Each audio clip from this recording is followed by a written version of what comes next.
sa araw na ito? Makinig mabuti! Ang ating asignatura sa araw na ito ay ang Filipino. Ngunit bago natin talakayin ang ating aralin, tayo muna ay manalangin. Iyuko ang mga ulo, ipagdikit ang kamay, at tayo'y manalangin.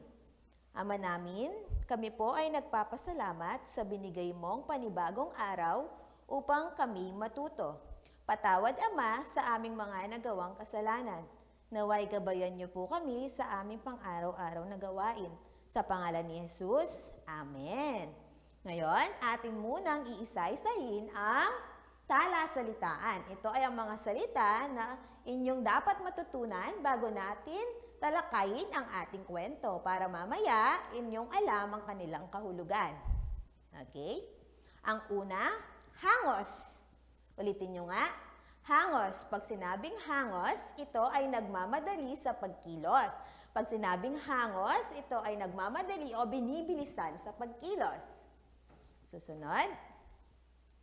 Manager or ang manager. Okay? Tagapamahala o tagapangasiwa. Mga bata, pag sinabing manager, sila ang tagapamahala o tagapangasiwa ng isang kumpanya, ng isang pamilihan, ng isang gusali. Sila ang inyong lalapitan kung may problema sa mga produkto or sa mga empleyado ng isang pamilihan. Okay? Yan. Sila ay ang manager. Susunod, kahera. Okay? Ang kahera ay babaeng taga-ingat ng salapi. Alam niyo ba yung mga cashier? Ang mga cashier, sila ang mga kahera. Pag babae, kahera. Pag lalaki, kahero. Okay, mga bata? Ngayon, ating basahin ang kwento at alamin kung ano ang mabuting kapatid. Para malaman kung paano ba maging mabuting kapatid, inyong makinig sa ating kwento. Simulan natin. Ang pamagat ng ating kwento ay ang manika at ang rosas. Uulitin ko, ang pamagat ng ating kwento ay ang manika at ang rosas. Alam nyo ba ang manika? Yan ay halimbawa ng manika at ang rosas. Okay? Simulan natin ang ating kwento. Umahangos ang batang lalaki sa loob ng isang malaking pamilihan. Siya si Ben, 10 taong gulang. Ayan, umahangos. Di ba sinabi ko sa inyo kung anong kahulugan ng hangos? Siya ay nagmamadali. Yan si Ben, 10 taong gulang. Umahangos na pumasok sa isang malaking pamilihan or mall. Yan. Hinanap ni Ben ang lugar ng mga laruan at manika. Nakita niya ang isang katamtamang laki at mabilog na mata ng manika. Kinuha niya ito at dali-dali namang hinanap ang lugar ng mga bulaklak. Una niya munang hinanap ang lugar ng mga manika at hahanapin din niya ang lugar ng mga bulaklak. Ayan ang manikang nakita ni Ben na may mabilog na mata. Kailangan ko ng puting rosas, ang sabi ni Ben sa sarili. Takbo siya ng takbo sa loob ng pamilihan. Napansin na pala siya ng manager. Diba? Ang manager ang tagapamahala o tagapangasiwa ng isang pamilihan. Ayan, ang kailangan ni Ben ay puting rosas. Sa wakas ay nakakuha si Ben ng mga puting rosas. Ang bango. Tumakbo muli si Ben papuntang kahera upang magbayad. Saan pumunta si Ben?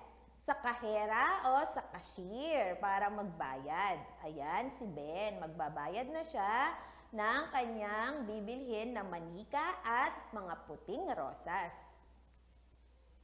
Sinundan siya ng manager. Nag-abot ng pera si Ben sa kahera, ngunit kulang pala ang kanyang pera. Pasensya na, pero hindi mo mabibili ang mga ito, ang sabi ng kahera.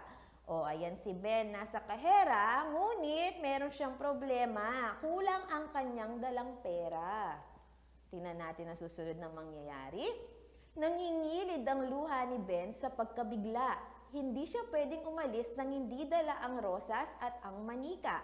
Lumapit na ang manager at tinanong si Ben, Ito si Ben na nangingilid na ang luha o umiiyak na. No? Tingnan natin ang susunod na mangyayari. Bakit ka nagmamadali? Saan mo ba dadalhin ang mga iyan? Tanong ng manager kay Ben. O tingnan ng manager kay Ben kung saan niya ba dadalhin ang manika at mga puting rosas. Tingnan natin ang sagot ni Ben. Ayan si Ben at ang manager. Tumingala si Ben sa manager at naiyak na sinabi, nasa hospital po ang mama ko dahil manganganak na siya. Pero sabi po ng papa ko, nahihirapan po si mama at ang magiging kapatid kong babae. Kaya hindi na sila magtatagal pa. O hindi na daw magtatagal pa ang mama at kapatid ni Ben dahil nanganganak ang kanyang ina sa hospital. Ayan, si Ben at ang manager. Nagulat ang manager sa sinabi ni Ben. Para sa kanila ba ang mga bibilhin mo? Tanong niya. Ayan, nagulat ang manager na sinabi ni Ben na di na magtatagal ang kanyang ina o mama at ang kanyang kapatid. Opo, bago po sila umalis ay ibibigay ko po itong manika sa kapatid ko. Ito naman pong mga rosas ay kay mama. Paborito po niya ang puting rosas, tugon ni Ben. O kaya daw bibili si Ben ng manika at puting rosas para ibigay niya ito bago magpaalam ang kanyang ina at ang kanyang kapatid na babae. Ayan ang manika at ang rosas. Pinigil ng manager ang maiyak. Sinabi na lang niya sa kahera na balutin na ang manika at rosas at siya na ang magbabayad ng mga iyon. Nagpasalamat si Ben at tumakbong muli pabalik sa ospital. Naawa ang manager kay Ben kaya siya na lang ang nagbayad ng mga pinamili ni Ben sa pamilihan. Ayan, nagpasalamat si Ben bago siya umalis. Inabutan ni Ben ang kanyang mama at maliit na sanggol na nakahiga sa ospital. Ngunit hindi niya alam na sila'y wala ng buhay. O pagbalik ni Ben, wala ng buhay ang kanyang mama at ang kanyang bagong panganak na kapatid. Ayan, ang kanyang mama at ang kanyang kapatid. Itinabi ni Ben ang manika sa tabi ng kapatid at ang mga puting rosas naman ay inilagay niya sa dibdib ng kanyang ina. Ayan, ang kanyang ina at ang kanyang kapatid. Di ba mapagmahal na kapatid si Ben sa kanyang kapatid? Bago magpaalam ang kanyang kapatid, gusto niya itong regaluhan, pati na ang kanyang ina. Kaya kayo mga bata, maging mapagmahal na kapatid sa inyong mga kapatid ha. Huwag mag-aaway. Palagi nyong i-share, okay, pagbigyan ang inyong mga kapatid. Magaling mga bata, ngayon ating talakayin ang ating aralin sa araw na ito. Ang ating aralin ay panghalip panao. Gusto nyo bang malaman kung ano ang panghalip panao? O makinig mabuti. Ang panghalip ay salitang ipinapalit sa pangalan. Pag sinabing ipinapalit sa pangalan, ang panghalip ay sa Ingles, ito ay ang pronoun. Okay? Panghalip sa pangalan. Okay? Panghalili. May iba't ibang uri ng panghalip at isa dito ang panghalip panao. Pag sinabing panghalip panao, ito ay ang panghalip na pantao. Ginagamit natin sa tao. Okay? Ang panghalip panao, ito ay panghalili sa ngalan ng taong nagsasalita, taong kausap, at sa taong pinag-uusapan. Okay? Basta panghalip panao ay para sa tao. Panghalili sa ngalan ng taong nagsasalita, kausap, at taong pinag-uusapan.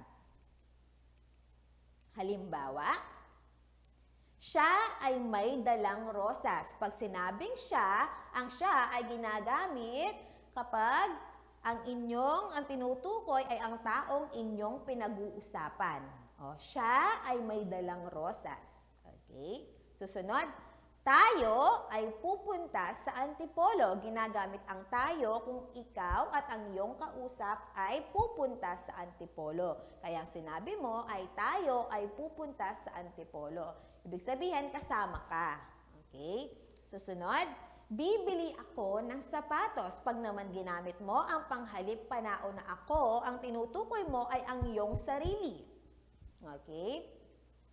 Sunod, ikaw ba si Ben? Pag naman ginamit ang salitang ikaw, ang tinutukoy mo ay ang iyong kausap. Ikaw ba si Ben? Ayan. Susunod, kami ay aalis mamaya. Ibig sabihin, kasama ka. Pag sinabing kami, ikaw at ang iyong mga kasama, pero hindi kasama ang inyong kausap. Okay? Kami ay aalis mamaya. Ito naman, pag sinabing sila ay umakyat ng bundok, ang tinutukoy ay ang mga taong pinag-uusapan. Hindi kayo kasali ng iyong kausap. Okay, mga bata? Sila ay umakyat ng bundok. Yan ang gamit ng mga panghalip panao. Tandaan, ito ang inyong kailangan tandaan. Ako o ko, ikaw o ka, siya kapag isa ang tinutukoy. O pag isang tao lang ang inyong tinutukoy, ang inyong gagamitin ay ako kung ang tinutukoy ang inyong sarili, ikaw kung ang iyong kausap, siya kung ang iyong pinag-uusapan na isang tao. Nasusunod, sila, kami, tayo, kayo, kapag maramihan ang tinutukoy o kapag higit sa dalawa or higit sa isa o ang inyong tinutukoy, ang gagamitin na panghalip panao ay sila, kami, tayo, kayo. Okay? Ating pagsasanay. Sasagutin natin ang inyong aklat. Ito ang una nating kailangang sagutin. Piliin ang tamang sagot at isulat sa padlang. Kailangan nyong piliin muna ang tamang sagot at isusulat sa padlang ang tamang sagot. Ito ang una. Kumain, blank, ka, siya, ako na ba? Kumain ka na ba? Kumain siya na ba? Kumain ako na ba? Ano ba ang tamang sagot? Magaling mga bata. Ka, kumain ka na ba? Very good. Susunod.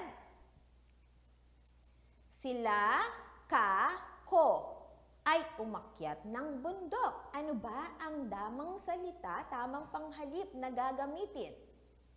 Magaling. Sila ay umakyat ng bundok. Magaling mga bata. Susunod, pangatlo. Siya, sila, tayo ang manggagamot ni Papa. Ano ang tinutukoy dyan? Ano ba ang inyong kailangang isagot? Siya, sila, o tayo? Magaling. Siya ang manggagamot ni Papa. Susunod. Lahat, kayo, siya, ako, ay sasama sa mall. Ano ang inyong sagot? Magaling. Lahat kayo ay sasama sa mall kasi marami pag sinabing lahat. Panglima, ako, ko, ka ang napiling bumili ng pagkain. Ano ang inyong sagot? Magaling. Ako ang napiling bumili ng pagkain. Magaling mga bata. Ngayon, ating ding sasagutan ang sa titik B. Punan ang angkop na panghalip na panao ang mga sumusunod na pangungusap. Piliin ang sagot sa ibaba. Punan ng angkop na panghalip na panao ang mga sumusunod na pangungusap. Piliin ang sagot sa ibaba. Meron kayong pagpipilian. Ito ang inyong mga pagpipilian. Ako, ikaw, siya, sila, tayo, kayo, at kami. Yan ang inyong mga pagpipilian. Ating sagutin ang una. Si Bong ay magaling mag-badminton. Blank ang napiling lumahok sa paligsahan bukas. Ano ang nawawalang salita sa patlang? Tinutukoy ay si Bong. Magaling. Siya ang napiling lumahok sa paligsahan bukas. Susunod. Si ate at ang kanyang mga kaklase ay nagkita-kita, blank ay kakain sa labas. Yan. Si ate at ang kanyang mga kaklase ang inyong tinutukoy. Marami sila. Ano ang gagamitin? Magaling. Sila ay kakain sa labas. Susunod, gagawa blank ng aking mga kaibigan ng saranggola. Kasama ka at ang iyong mga kaibigan. Ano ang gagamitin? Magaling. Gagawa kami ng aking mga kaibigan ng saranggola. Susunod, Joanne, Tina at Mark. Blank ang naatasan na maglagay ng dekorasyon sa silid-aralan. 3 ang inyong tinutukoy. Ano ang inyong gagamitin? Magaling. Tayo ang naatasan na maglagay ng dekorasyon sa silid-aralan. Kasama ka, okay? Kasi ikaw ang nagsasalita, kaya meron siyang ganyan. Ako at ang aking mga magulang ay magbabakasyon. Ayan, kasama ka ulit ha. Ako at ang aking mga magulang, kasama ang iyong mama at papa. Blank ay pupunta sa Hong Kong. Magaling. Kami ay pupunta sa Hong Kong dahil kasama ka. Yan. Para sa inyong takdang aralin, sagutin ang pahina 118 hanggang 119 sa kwento sa inyong aklat sa Pilipino. Yan ang inyong kailangan sagutin. Maraming salamat mga bata.